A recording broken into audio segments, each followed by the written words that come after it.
everybody, and welcome to the final show of 2023. It's been an absolute pleasure to get to this point, and we've got plenty to talk about. I hope you're looking forward to a great show because we're looking back at the Summer Cup and what happened. We all know what happened, but we'll look back at it. And then we're looking forward to the shootout, the team shootout. I have all the captains with me, and what we'll do is we're choosing the wildcards. And if you haven't seen the teams yet, well, you'll see the teams as well. We're choosing the vice captains, and then who's playing who when it comes to the 14th of January when our season starts up once again. Lots to look forward to. So let me bring them straight in. Is everybody there?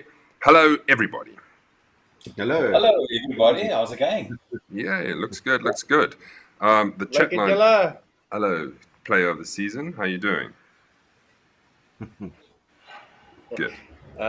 Very, very well. I went for my fitting today. Oh, did you? Did you go for your Strixon Irons fitting? How did that go quickly? Very well today. I must say I was a bit concerned. So we actually went for an outdoor fitting today. The wind was blowing a bit this morning and then it settled a bit. And I must say, what an awesome fitting it was with Donnie. Thanks, Donnie. And thanks, Strixon. I hope Strixon Irons is going to be the next win next year. Mooi. Player Good to of the hear. season. Very eager. Very eager.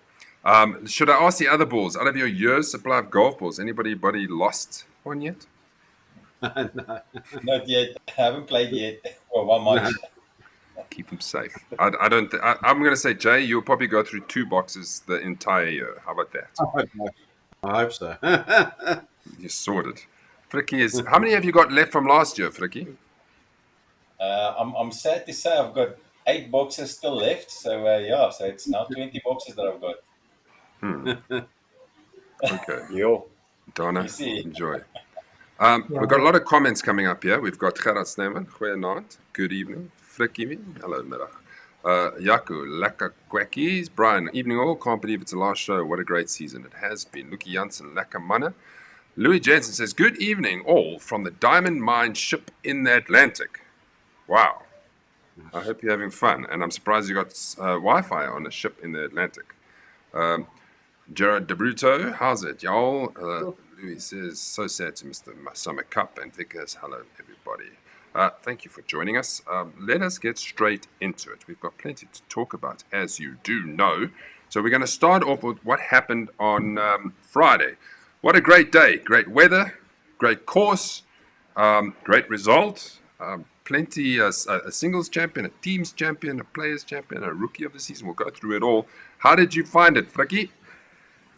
Yeah, Mads, I must say the course was in great condition. The weather we can't fault at anyway. So I mean, it was really a great day.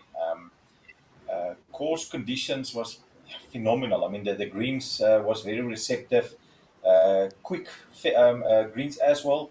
Fairways was nice. I mean, yeah, it was just great. A really, really great day. It looks like Frikkie's a bit out of sync there compared to the rest of you. Donna, how did you go? No, I didn't play on Friday. I couldn't make it. You didn't play. You were there. Sorry, I saw you there. I came in after the game. Okay, let's just go to Jason. Jason, you enjoy it? Yeah, no. I mean, like what Frikkie said, the course was really in great condition. It was nice to hit underneath the trees all the time so you could actually get some shade. That's where I spend most of my afternoon. But yeah, no, it was really a fantastic day out. So you never have a bad round at Glendower, that's for sure. Well, you never have a bad round at Glendower. I'm going to show you how it all ended. So here is what the leaderboard looks like. Don't get a fright. Don't get a fright if you haven't seen this. George Hunter, minus 12. Unbelievable. Record-setting minus 12. Reichardt Viljoen coming at minus 6, which would have probably won any tournament at any stage. Unfortunately, that is only good enough for second. Bernard Schulz, Nico Rutz, minus 5. Myself, 3 under. Yaku, minus 2. Boris, minus 1 with Gerrit Gerber. And Donnie and Edward rounding up the top 10. It was really unbelievable to see how George went about it, because at halfway, he came in in 4 holes. He made 7 shots up. which is ridiculous. He really jumped up the leaderboard. So I actually caught up with George earlier to have a quick chat with him and talk about how his Summer Cup went. So this is me and George. Well, it's been a couple of days now since the Summer Cup has ended, and what an event it was, and I had to get our champion on, so he has joined me today. A nice one-on-one. George, thanks for joining us. A few days later, how are you feeling now? Firstly, thank you for having me, Maz. Feeling good. I'm glad it's a few days later because I was feeling a little tender on Saturday after the fines went out. Great. Tell me, have you had time to reflect on this unbelievable round of yours? Yeah, I have. A little bit. Let's break it down. I'm going to put your scorecard in, and then we can have a look at what this looked like. You started on the 10th, you had an okay start, and then you got to the 15th, and suddenly a birdie went in, and then you made 7 points, or caught up 7 shots within the next 4 holes to go to 6 under. Yeah, so on the first hole, it was kind of, I know how these medal comps can go. After playoff hole, I learned my lesson. But on the first hole, I decided to take a bit of a chance, try and hit over the water. I didn't. I went in the water, but to still finish on 6 after drop kind of gave me a little bit of a confidence boost. But then after the par 5 to actually make a birdie and realize that it is possible to make a decent score, something in my brain also just clicked, and I was like, okay, it's, like I said, it is possible now. So call it, I just started believing myself a little bit more. I started believing in my game quite a bit. Then you got to 24 points, right, on the front. Your front nine was crazy. But then I think many guys thought that, can you hold on to that lead? And then, as you say, you got the confidence. And then I'm sure your 4-ball must have also pushed you over the line. Very much so. So again, huge shout out to the guys I was playing with because their vibe the whole day, number one, besides the comp, was just tons of fun. So to be around them, no matter who hits a good shot or a bad shot, the day itself was tons of fun. When we all started realizing that I had a bit of a chance to win, they really did get my back and become the most epic support structure. But again, they just kept it fun the whole day. So, going into halfway, everyone was just trying to keep me at a level head, to say the least.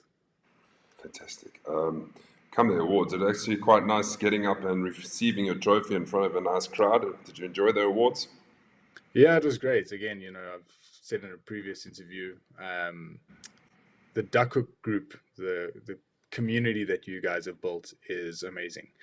It's the right amount of support and banter. So, yeah, being called up as the winner is great, but, to be called up in front of everyone that's a cool community is, makes it way more worth it. Let's talk about next season, George. Now that you've got some motivation, what is your plans next season? Obviously, your handicap's going to come down. You want to improve. You still want to win. But give us some goals for next season. So I really am trying to get my handicap down. I want to play better golf and win with a lower handicap because I know it's more difficult to win on a lower handicap. So my number one goal is to play better golf and systematically bring my handicap down, but of course to still win as many tournaments as possible and to defend my title. And to defend your title, I was just about to say, because you're into all the majors next year, you don't have to qualify. You will be playing because you love Duckhook.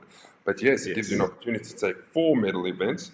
Lots to look forward to next season and try and get into a position of maybe competing for one of the bigger prizes. Yes, I definitely want to compete. Like, for sure, I'll do the Sunday series comps. Potentially do one of the team comps, see how that goes. I want to honestly compete as much as possible. I really enjoy the formats. I enjoy the groups. I enjoy the competitive level of golf, to be playing properly and counting scores properly. And yeah, majors when it's a medal format, it's a whole nother ball game. Awesome. Well, thanks for joining us. It's been great. And enjoy your time off. Practice hard, and we'll see you next year. 100%. And thanks again for having me. So there you go. That was a bit earlier. Well done, George. If you haven't seen the video yet, it is up there. it's quite a nice video. So have a look at what the day entailed and the awards. Let's go through the side games, as we say. This was the pins on the day. Frick, you want to take us through it? Yeah, let me do that. So on the par 3 third, we've got Mr. Nico Roots winning the streaks on. It was some balls that he's got. Then on the par 3 6th, we've got Ashley Herman that also got a little bit of balls. Par 340, that was me, got a lucky birdie there with that kettle pot. And then same with Yaku, a couple of holes later, putting it stuff there. Great golf. Let's just touch on Nico for a second, because every single pin I went past, Nico's name was on it. So at one stage, he could have won all 4 of them. So that must be some great golf, Nico. And thanks to Hansi Aman for sponsoring the prize. That was really nice of you. Thank you, Hansi. I draai lekker. Let's have a look at the 4-ball alliance. The 4-ball alliance looks like this. Obviously, it's going to be these guys. This is one of the highest scores I've ever seen, probably this year. 100 minus 28. But look at the amount of 7-pointers, gents. Yeah, Mace, I think the most that we had was a 9-pointer, but I mean, compared to 7-pointers, this is definitely the most that we've had. Yeah, some great golf for these guys.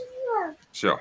Mate, we're just going to keep going. So let's look at the par 3s, see who features out of the 3 of us on the best of the par 3s. This is Moritz Malherbe, minus 4, 12 points.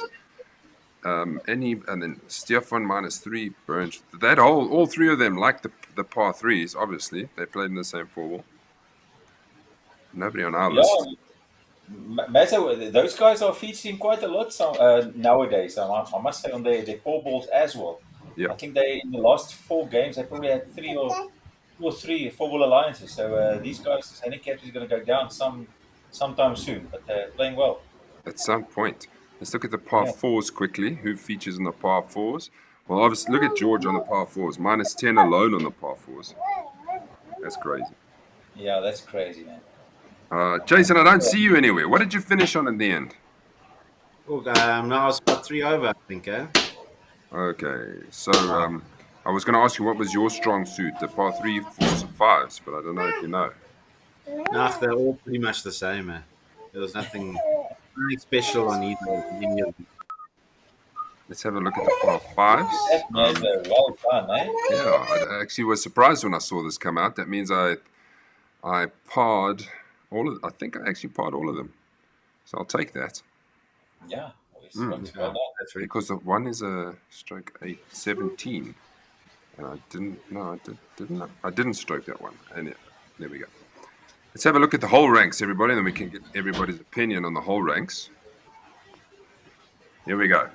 The hardest hole on the golf course was hole number 9. I'm not surprised.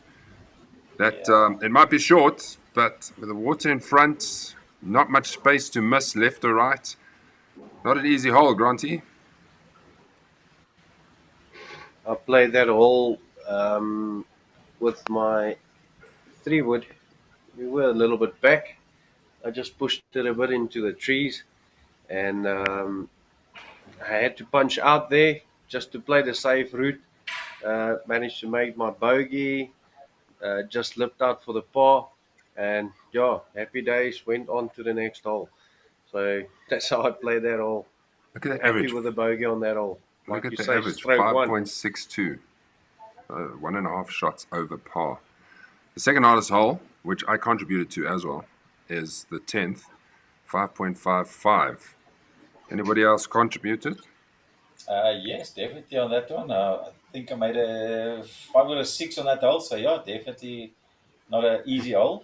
So yeah, it's one of those things. That second shot over the water is definitely a daunting shot. Especially, I think at that point we had the wind into us. So it was a bit challenging. And then the easiest hole. I also have to say. Easiest hole was the 8th, the par 5. Sorry, man. Par 5. Carry on. Anything that sticks out of you, Jason? Oh, nothing much. I actually eagled the 8th. I think that's helped make it to this. So it was you. Made it easier. If we look at the bottom, 4 eagles. So that included you. If you are watching the show, you made an eagle. Please let us know. I know the other one was Vaughan Williams. Made it 2 on the first. How's that for an eagle? Birdies 45, pars 294, bogeys 377, double bogeys 228, triples 90, nightmares 49. I can tell you that Mr. Glenn Williams will be part of the nightmare because he started 10-10. Did you know that? Gosh. Yes. First hole 10, second hole 10. I know. Shame, man. So that's how that ended. We had singles and teams, so we're going to conclude this. Jason, this is yours. Congratulations for winning the singles. This is how you went about it. You were down the whole way. Yeah, it was only on the 16th that I finally got up against Graham. Yeah, it was a long battle. I started off pretty badly. The first 2 holes, I think Graham birdied the second, so I couldn't complain about that. Then he gave me the third. He hit in the water. Pretty much held it. I think he actually had a couple of 3 putts on a couple of the holes. Left one in the bunker. So he actually could have been further up after 7. He was only 1 up. He probably could have been 2 or 3 up. Mm-hmm. And then obviously made eagle on 8. He 3-putted 9. So he saved me a bit there. So we went in all square. And then 10 and 11 also started off not so great. He started off quite steady. And then he hit in the water on 12 and 13. So got back to all square. And then on 14, I put it into the bunker on the right. Got a totally buried lie and hit it out the bunker and got a miracle shot just at the top of the face of the bunker and rolled down to quite close to the stick. So I think that was a little bit of a turning point. And then we ended up halving that. And then of 16, I made quite a nice putt from about 4 meters or so to win the hole. And then, obviously just came down to the last hole. We had a putt to win it. And thanks, Graham, for missing. You like the final stretch of Glendower, don't you? Yeah, look, I generally play quite well at Glendower. I think it's just it's a fairly longish course, but it's a parkland course, so it's not like I've sprayed quite a bit sometimes these days. So, but you can get away with it at the parkland courses, and the length is not a problem for me. So, as long as you get in the trees and you got a shot, you're always in the game. So, I normally play quite well. I'm having a look at the comments here. And this reminds me that did Louis Gerber make it 12 or 14 on the 9th? I think we counted, or we stopped at 12. That's basically where we stopped. So yes, it was quite sad to see that one. But yeah. Team match play, Frikkie, take us through what happened here. Yeah, Mazo, look, first tee shot, I think everyone was pretty solid. I think Louis was the only one left. Jaco then in the end made a nice little 5 points there to tip the first shot, or the first hole. Second one, I made a birdie, which was great. A couple of holes afterwards, we were quite steady, I think obviously we were 2 up after 9. And then the 10th came, Gerber found his ball on the left fairway and hit the tree and found his ball next to the green. That kind of got us, and then from there it was just downhill for us. Couple of great shots from those guys, and I think the last 3 holes, 15, 16, 17, Jaco came from nowhere, making par 3 points, birdie 3 points, par 3 points, and took it away from us. So we thought we still had a chance, and then Jaco just woke up there. So it was in the end it was a tight game, and well fought for the guys. Congratulations, first of all, for making it that far. Okay, let us have a look at the season. Let's get you, Grant. I'm going to put you here. At the end, you finished, and you still weren't too sure what was going on. No, I wasn't. I had some predictions and some calculations at the end. I thought I might have won it with about 4 points with my own calculations, but still wasn't sure. So when we announced it, I checked you guys, and you were very happy. Yeah, I checked you in the eyes, and I was like, yes, I wasn't sure, and great surprise, I must say. And then on the flip side, sorry, Jason, you did a very good job, but you didn't win the Summer Cup. Come on. That was the only way to beat Grant. Yeah, no, I just wanted to win the match. It was enough. What would have happened if you won both? It would have been amazing. No, it would have been. It would have been nice. But Shane, Grant deserved it. He played very well through the year. So I'm happy he won it. Okay. Thanks, but, Jason, I must say. And then for Jason, my prediction on him was like he had to come like I think third or second at least, and me fifth. So it was a tough one for him, I must say, if he would have won both. But yeah, it was there. Well, thank you, George, for playing -12. There's no ways we will beat him. no, never. No. I must also say thanks for George. Yeah, messed up everything. Donna, we'll be with you soon. It looks like you're just like hello. No problems. Cruise. I'm going to quickly Bye take you. for Yeah, I quickly want to take you through the play of the season. So this is how it all ended once all the points were in. Grant, there you are, 130 points. Jason, 124. So close on an average. Flicky, you went up from 6th to 3rd, or finished 3rd, should I say. You were 6th at the end of November. Donnie. So the two guys who've been winning all the player of the seasons did still a sterling job finishing in the top 5, but thank goodness Grant took it from them. Yaki, good efforts. Breaking the streak. Yeah, you broke the streak. Martin is up there, 7th. Graham de Villiers, myself, and Gerrit Gerber. So well done to everybody. If you want to know who the rookie of the season was, well, the rookie of the season was Jaco Swanepoel, who took rookie of the season. He had a great Sunday 1. He didn't win anything, but he had a great Sunday 1. So congratulations. The players' player of the season, which was a vote for you all, went to UMG. Congratulations, UMG, for making the season what it was, and for all your how should we describe him, Fricky? Look, G is, he's obviously the outgoing guy. Give him a mic and he will tell you all sorts of jokes. He also told me, when he was at the Beta Pro, the guys thanked him for just being such a sport. So he's a really awesome dude. I believe he makes everyone laugh. You can't badmouth this guy. And it's his best season. He was in the top 10 for the players, top 10 Sunday 1. I think he was 11th at Sunday 2, and then obviously second place for the team game. So really, really awesome season for him, and yeah, the guys liked him. And the moment of the season, to wrap it all up for the shootout, there was quite a few nominees, a couple of albatrosses and so on. But over the social media and WhatsApp polls, the winners were us for tattooing ourselves for life, Fricky. Well done. So Fricky had never won a moment of the season, so that's probably why he got a tattoo. So congrats on that collection. Yeah, thank you so much. Yeah. Thanks, Mazza, for making this work. Yes. Gerard says, thank you for all the votes.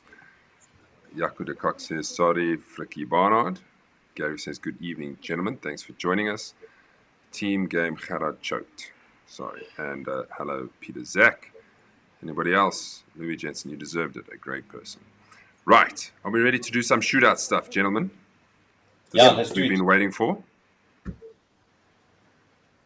Let us go through the teams. So if you have not seen the teams yet, this is what the teams look like.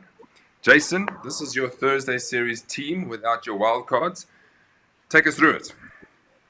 Yeah, no, look, we've got, I think there's 4 of us, 4 in the single figures, 6 that are between 10 and 18.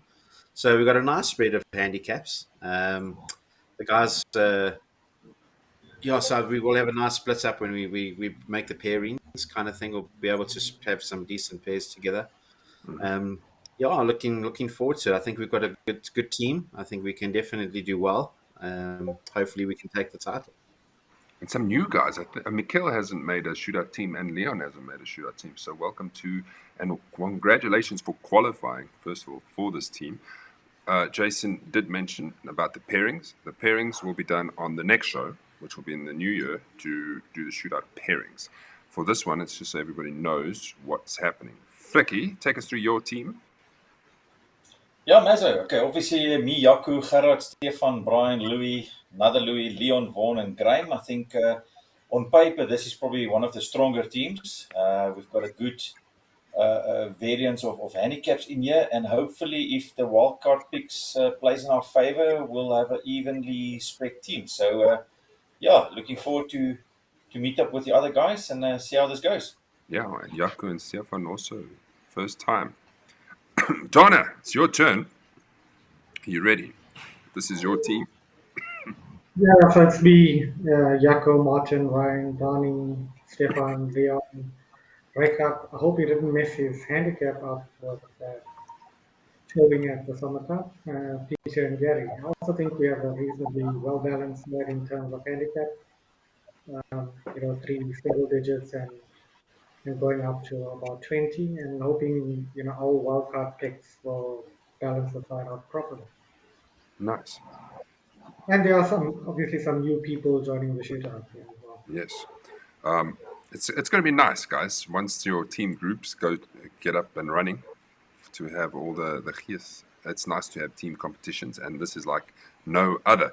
I'm sure you're waiting for the Barbarians team. If you don't know who's in the Barbarians team, well, there's always a criteria on how this works and who gets selected for the Barbarians team.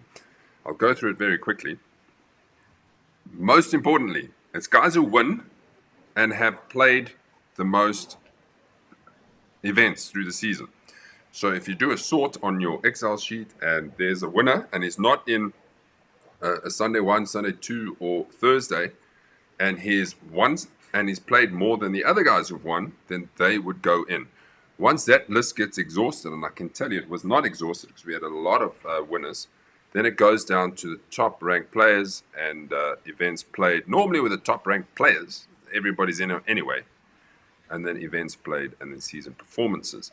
So, Grant, you know what your team looks like. Are you happy with your team? Very happy. So this is what the Barbarians look like. Have a go. So we have myself as the captain. We got Peter Prinsloo, that played this season, I think, Limpopo. Mm-hmm. Then yourself, Maz. We have Vickers Lee, Wimpy Force, George Hunter, the new winner at Glendower, Jaco, the Cock, our team match player, Lucky Jansen, Rakesh, and Clint Bruder. I think it's a nice team, and well done to all of them. For instance, Clint won one. He won at Glen Vista, and he played like 20 events. Wimpy Force won one. I think he played 15. Vickers played like 20 odd. He also won. Jaco's there because of the team victory. He's played many matches to get to become the champion, so that's why he's in the Barbarians team. Right, it's time to announce the vice captains. We'll start with the Thursday series.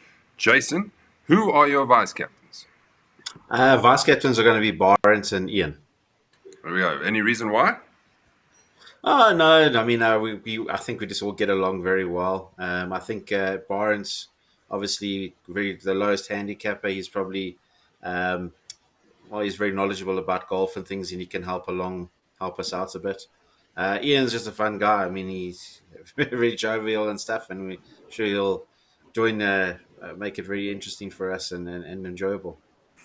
Make him work. That's all I can say. Make him work. Fricky, who are your vice captains? Yeah, so it's Gerard Snyman and Leon Oosthuizen. Here we go. Gerard Snyman and Leon Oosthuizen. Yeah, reasoning for that is Gerard, obviously me and him, we've strategized the whole season regarding the team match play. So, the things that we talked about, how things should work, I think we have a good sense of how the things should work. And then obviously Leon Oosthuizen, I think he was a vice captain last year as well in Donnie's team. So he's got some skills and I think it's a good team. Yeah. Cool. We should be doing. Donna, it's your turn. Your vice captains are?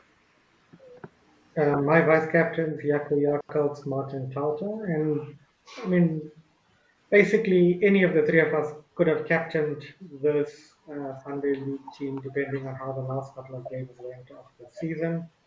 It was quite close in the end, and there's a lot of banter between the three of us going on already, and I think we can start again as well.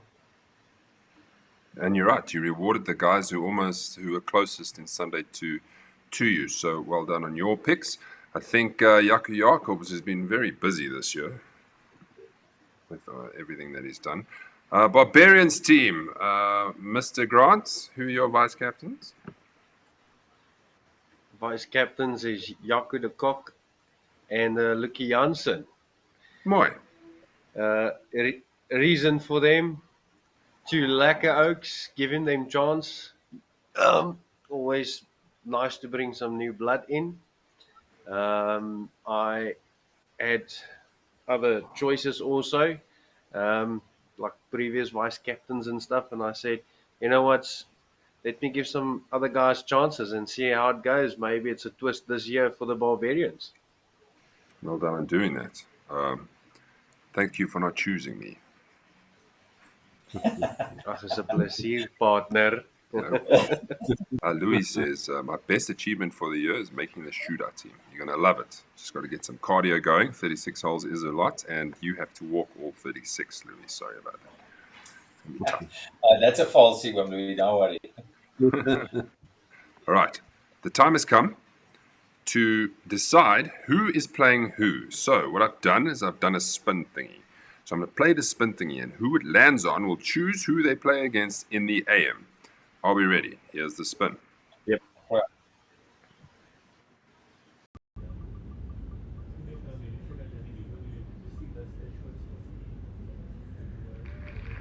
There we have it, Jason. You get to choose. Who is your opponent in the AM? Dun, dun, dun. I think we all play the Barbarians. They're the defending champions. So I think we'll take on the best to start off with. Okay. What do you mean defending champions? Didn't the Barbarians win it last year? No, the Mavericks won. Oh, did they? Oh, I thought it was the Barbarians. Oh, false. Yeah, you're going to drink that. The Barbarians come with such a good reputation, you see, that they just think we win everything. So there you go, Grant. You're taking on Thursday, AM. What do you say? Ofate. Mooi.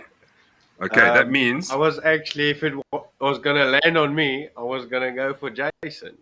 Okay. There must be a strategy going on here. So that means Sunday 1 and Sunday 2 are playing each other in the AM. Yeah, I'm looking forward to this one. Donna, it's like a couple of years ago. Rematches. Yeah, repeat of 2020 shootout. Exactly. Cool. Yeah, and back to Grant. If I went first, I was actually choosing Sunday 1 as the morning report. Oh, wow. So it's just sorted itself out then. Why spin? Why are we even doing a show, people? Okay. PM time. I'll be ready. This is to choose PM.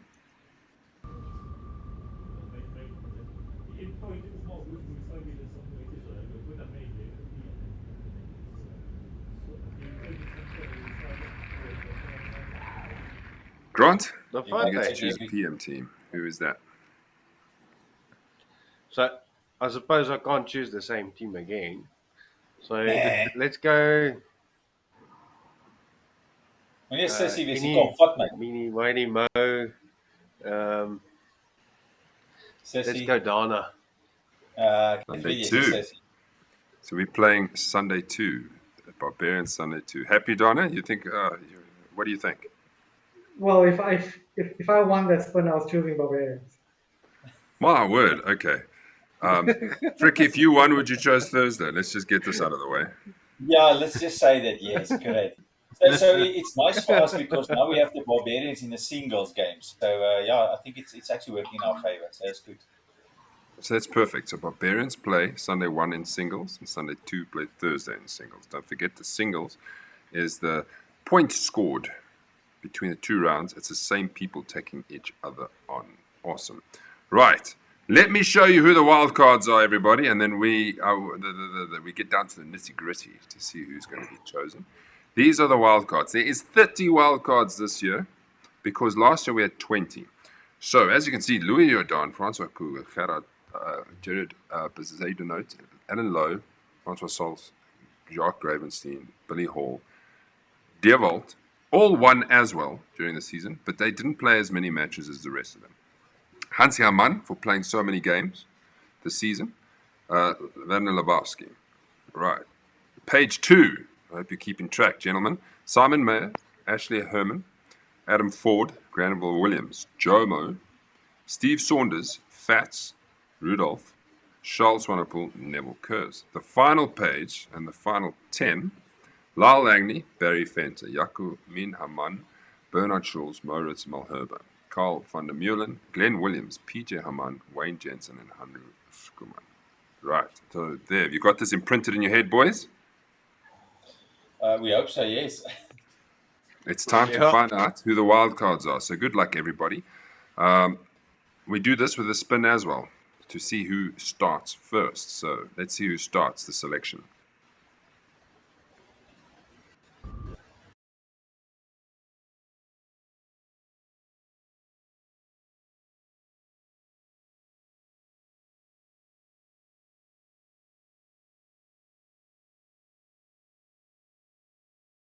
What's a show without glitches? Gaan ons ching chong cha. I'm going to try again. Hold on.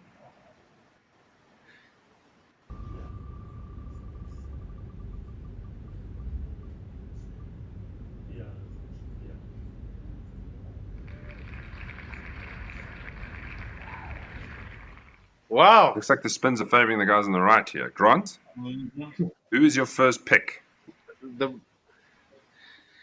So my first pick is going to be a very well supporter for Duckhook himself, Steve Saunders. Okay. Welcome, Steve, to the Shootout. If you're watching, you are in the Barbarians team, the team that everybody wants to be in. Hold on. Right, spin 2. Who decides next?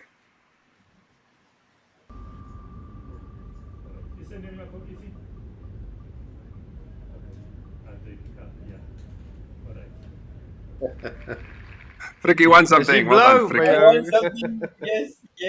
Who's your first pick, Fricks?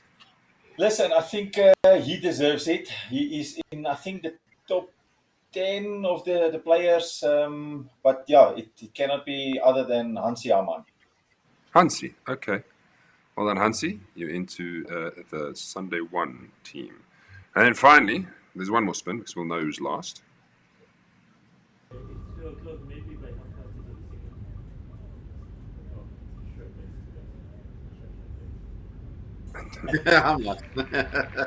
Donna, you've got this one. Jason, you'll go last. Donna, who's your first pick? My first one is Fats Collins. Wow, okay, you got Fats. I thought he would have been chosen by one of you other two on top there. So Fats goes into Sunday 2. Jason, who's your first pick? Was it one of the 3? Yeah, I'm gonna. My first pick is Carl van der Meulen. Okay, Carl van der Meulen into the Thursday series side. Well done. So we got 4 down. We got 4 to go. You ready? Who went first? Grant, you go again. Your second pick of the wild cards. So, my second pick will be Lyle Langley. Oh, wow. Okay, I did not expect that.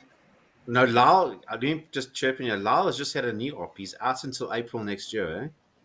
Right. I did not know that. Yeah. Go with your second. I found out this No, morning. it's us now. He can't, no. He can pick afterwards. I So agree. if Lyle is out, Lyle is out. So we should have taken him out. You can only call him out when you invite him. Say nou hy kan speel. Wat dan? So, who's the next one? My next one will be then Karel Swanepoel. Carl Swanepoel. Okay, Barnes' cousin. Uncle. Yes, Well done. uncle. Shaul. Barnes' uncle. Swanepoel. Yeah, Shaul. Who was Shaul next? Swanepoel. That's me. Friggy. Yes, so Yeah. thank goodness it works in our favor. So then we complete our Live Golf guys, and Mr. Ashley Herman will be in our team. Well done. Ashley, you're in to Sunday 1 and into the shootout. There's 2 spots left.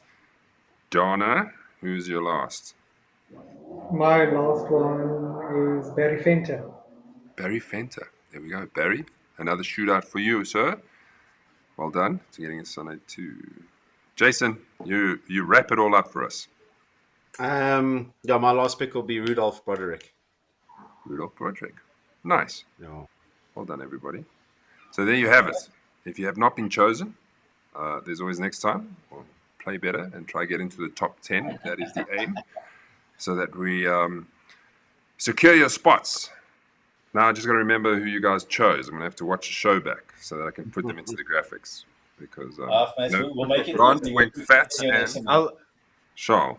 Jason went. No, I went Fats. Sorry, you see, I've messed this up already. Don't worry. I've messed this up already. First Stephen go, and first Charles. go. Awesome. Let me just see if that's everything I needed to show. Yes, that's everything. Guys in the chat line, I am watching. Lukey, yo, Easter event for Barbarians. Lukey, Grant can't stop winning. Ruben says hello. Donkey. Going to play off the old man's tees, says Louis Jensen. You do that. Yeah, you can do it, Wimpy. Right. Before we leave you, everyone. Brian says, have we won already?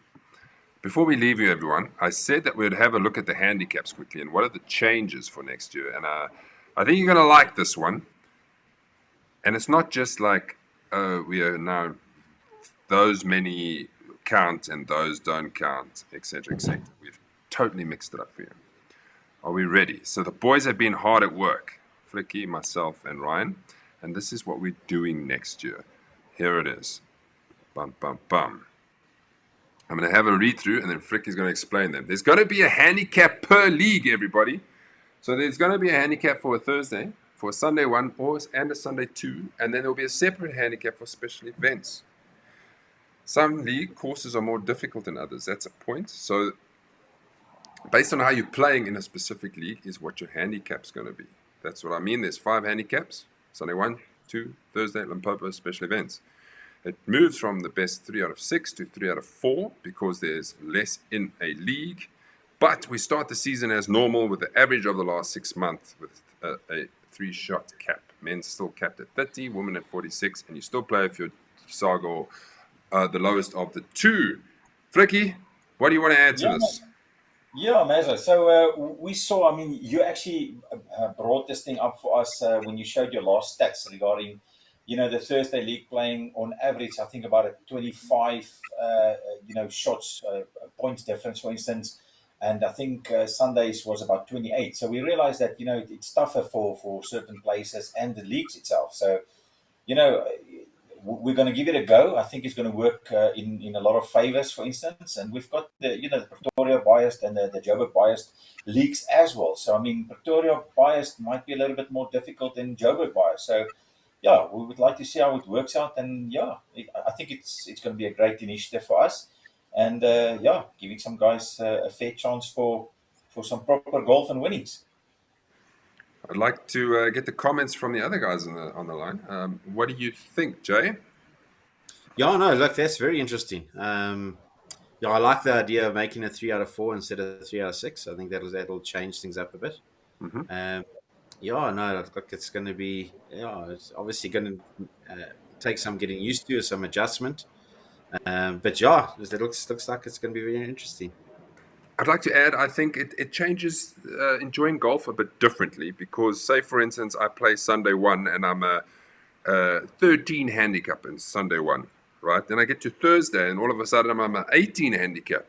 So it's a total different game. So I like that aspect. Donna, what do you think? No, I think it's actually good, but you're right. It just changes the dynamics of the different leagues that you play in. Like Sunday 1, I could have been playing on 25 if we implemented this last year. Yeah. So I just need to add on to that. Go for it. Sorry, I thought Donna was still talking. So I just need to add, you guys need to understand that the handicap changes. So if you, for instance, a 9 handicap on Sunday 1, you can't go higher than 3 shots anyways on the other handicap or other league, for instance. So you also be capped in that sense. Otherwise, let's take me as an example. I play over 9 and I can get a 15 on the other leagues. So, I mean, it's sort of a guaranteed win if I am able to play on a 9 on the other side. So we're still going to have some control regarding capping, especially in the different leagues. And then one thing that I did forget to mention is the special events will be a combination of all the leagues together. So if I commit to Sunday League 1 and I play, let's say, 11 events, or let's say when we get to the first special event, I've played 3 events and only 1 in the Thursday, the weighting towards the first league will be more. So if I play from a 9 as an example, and 3 games and the other one was 1, so obviously that would be about 80% of my 9 handicap that counts towards that calculation of the special events. I did see Gerard mention something about the calculations. It's the same. The current handicaps has been averaged on one sheet. All we're going to do is just break it down into different tabs and just summarize it onto one sheet. So, yeah, shouldn't be much of an effort. Grant, it gives you a bit of a challenge for next season to try and defend your player of the season, having 3, you could have multiple handicaps.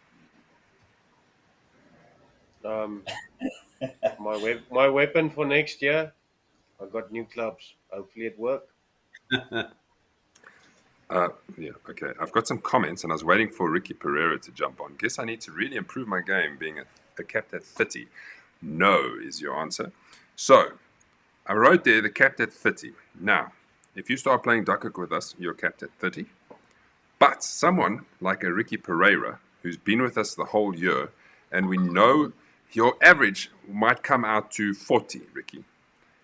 You are having played the whole year, we know who you are, we know your capability, so you will be able to go up to a 40. If there's other guys in the same boat as you, say for instance a Glenn Williams, who is higher than a 30 and we know what his capabilities are, then he can also, I think he has, actually the last few, he's played off a 36 or so. So now that you've been with us, you can go up, right? So it is to look after us in a sense of the new guys. So only after 6 months, really, can you apply, should we say, to go over 30. And then then the handicaps will be looked at, and then we'll say, yes, you can go over 30. Eddie says, is Saga handicap excluded? No, it is not. It's still the lowest of the 2. Still lowest of, yeah. So we won't do the calculations for Saga. So obviously, if you play off your Saga as a 5, as an example, it will be 5 on each and every league. It's only applied for the Duckhook handicap. Cool. Right. I hope you're happy with that. And the last thing we're going to quickly touch on is the memberships for next year. I'm going to let Fricky do this one. You go, Fricky. Okay, cool. Yeah, let me give the bad news. Yes. So yeah, Mazzo, the reason, the reason for these changes is, the fees of the players, or sorry, the groups or the courses, for instance, has gone up quite steep. We actually had a increase of 100 Rand per member just yesterday. So I mean, we're trying to make it fair for everyone. Obviously we need to preempt what the fees would be based on what they say.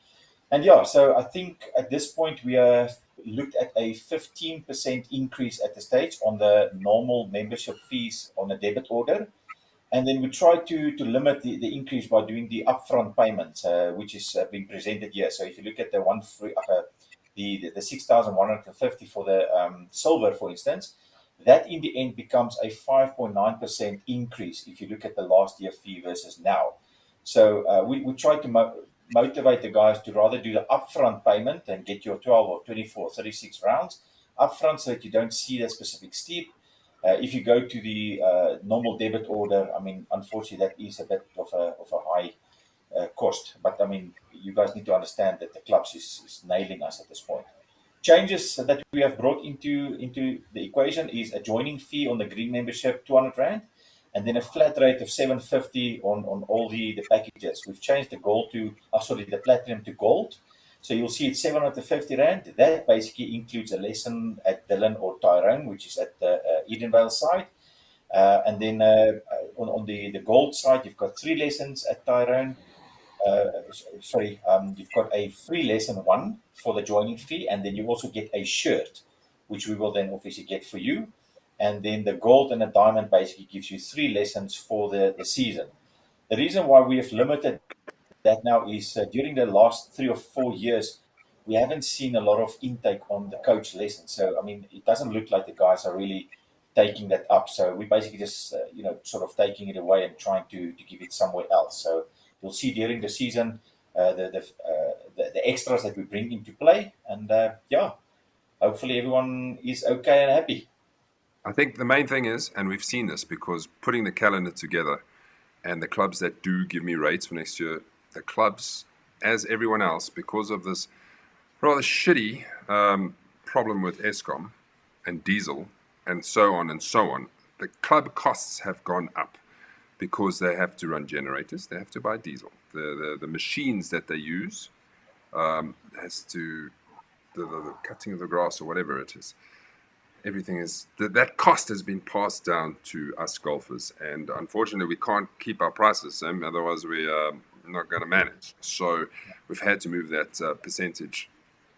I can give you an example. The one club almost increased their green fees in the last 6 months from when we played to this month. It's just over 100 Rand, and to put that in perspective, for green fees to go up in 6 months over 100 Rand,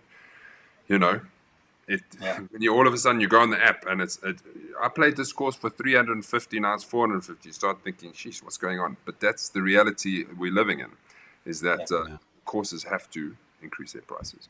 So that is what it is. Yes. Okay, Grant. We can always go and play Avion. Avion is very cheap. Yeah, and their rates has been level right through for 3 years. We will go and play that every time. Then it will be much cheaper. Mazel, just one last thing from my side.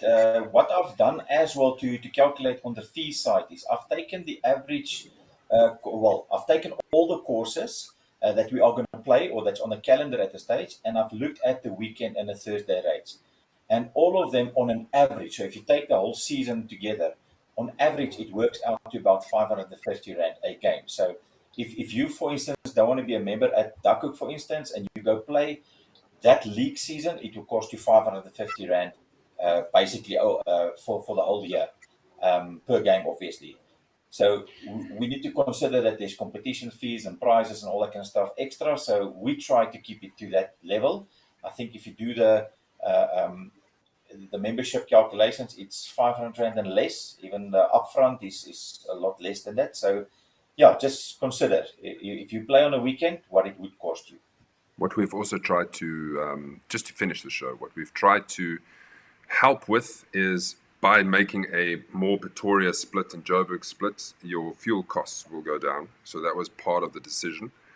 And what was the other thing? Have one less beer, people. And then it's all cool. Because there's no limit on how many beers you drink. So if you're coming to me and say, it's 50 Rand more expensive, have one less beer because that costs 50 Rand. There we go. Everybody, I hope you have a fantastic festive season. If you're watching still, a lot of the correspondence is going to go out soon. The calendar will officially go out tomorrow. And then membership things and so on. Please, if you see any posts on Facebook or Instagram regarding next season, share them so that we can get as many people jumping on board and have an awesome season next year. But we'll be back before the 14th, probably the week before, to do the new rules, etc. for the season and the shootout pairings. Yeah. All the best, everyone. Thanks for watching. Lekker boys, thank you so much. Lekker julle. Lekker boys. Cheers, cheers. Lekker Barbarians, of wat julle.